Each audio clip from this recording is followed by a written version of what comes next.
Brought to you by V-Guard, co-powered by Sensodyne and Vimal. పలుకులలో kesari. ఎన్నికల ప్రచారంలో దూసుకుపోతున్నారు కేంద్ర మంత్రి బీజేపీ తెలంగాణ చీఫ్ కిషన్ రెడ్డి. సికింద్రాబాద్ లో గల్లీ గల్లీ తిరుగుతూ మరోసారి బీజేపీకి ఓటెయ్యాలని కోరుతున్నారు. దేశ భవిష్యత్తు కోసం అన్ని వర్గాల ప్రజలు మే 13న ఓటు వేయాలని పిలుపునిచ్చారు.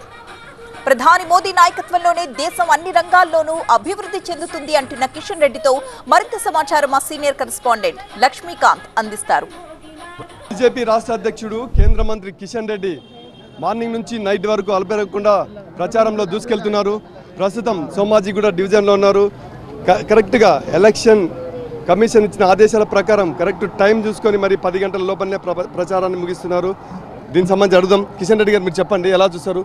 ఒకవైపు మార్నింగ్ నుంచి కంటిన్యూ గల్లీ గల్లీ తిరుగుతూనే ఉన్నారు, టైం అయితేనే మీరు క్లోజ్ చేస్తున్నారు.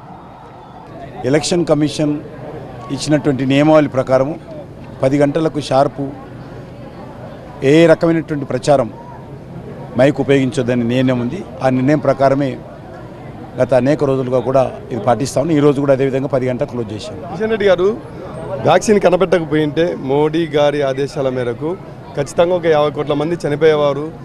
చుట్టుపక్కల ప్రపంచ దేశాలన్నీ కూడా పాశ్చాత్య దేశాలు చిన్నచూపు చూశాయి. ఈరోజు ప్రాణదాత అంటారా నరేంద్ర మోడీ గారిని?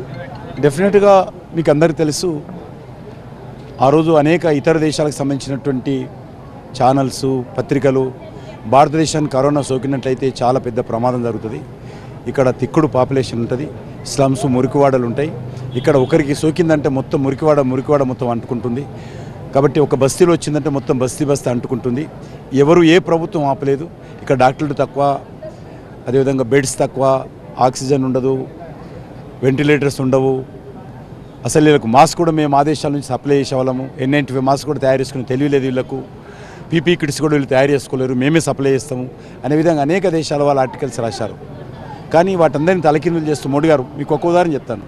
హైదరాబాద్ మున్సిపల్ కార్పొరేషన్ ఎలక్షన్స్ అవుతుంటే నరేంద్ర మోడీ గారు ఎవరికి చెప్పలే, నేను మంత్రి నాకు కూడా చెప్పకుండా నేరుగా బేగంపేట ఎయిర్పోర్ట్లో దిగి ఇక్కడ భారత్ బయోటెక్ కంపెనీకి వెళ్ళి ఉదయం 11 గంటల నుంచి సాయంకాలం 6 గంటల వరకు కంపెనీలో ఉన్నాడు. ఒక ప్రధానమంత్రి కరోనా టైంలో అక్కడ ఉన్నటువంటి కార్మికులను వాచ్మెన్ నుంచి మొదలు పెడితే ఆ యొక్క కంపెనీ ఓనర్ వరకు కూడా అందరితోటి కలిసి కూర్చొని మాట్లాడి వాళ్ళకి సైంటిస్టులు ఒక్కటే చెప్పాడు, ఎన్ని కోట్ల రూపాయలు ఖర్చు అయినా సరే మన వ్యాక్సిన్ మనమే కనుగొనాలి, మీకు ఏం కావాలో చెప్పండి. మన దేశానికి కావాల్సినటువంటి వ్యాక్సిన్ 140 కోట్ల మందికి ఏ దేశం కూడా సరఫరా చేయదు, కాబట్టి ఇది కష్టకాలంలో మన వ్యాక్సిన్ మనమే కనుగోలని చెప్పి నరేంద్ర మోడీ గారు ఆ రోజు అక్కడ ఉన్నటువంటి శాస్త్రజ్ఞులను, సైంటిస్టులను ప్రోత్సహించాడు. థ్యాంక్ యూ కిషన్ రెడ్డి గారు. ఇది తాజా పరిస్థితి. గతంలో కరోనా వచ్చిన సమయంలో కొన్ని కోట్ల మంది ప్రాణాలు కోల్పోయే స్థితిలో ఉన్నప్పుడు దేశాన్ని, అదేవిధంగా ప్రజల ప్రాణాలను కాపాడిన నరేంద్ర మోడీ ప్రాణదాతగా ఈరోజు మన ముందుకొచ్చారు. Brought to you by V-Guard, co-powered by Sensodyne and Vimal. పలుకులలో kesari.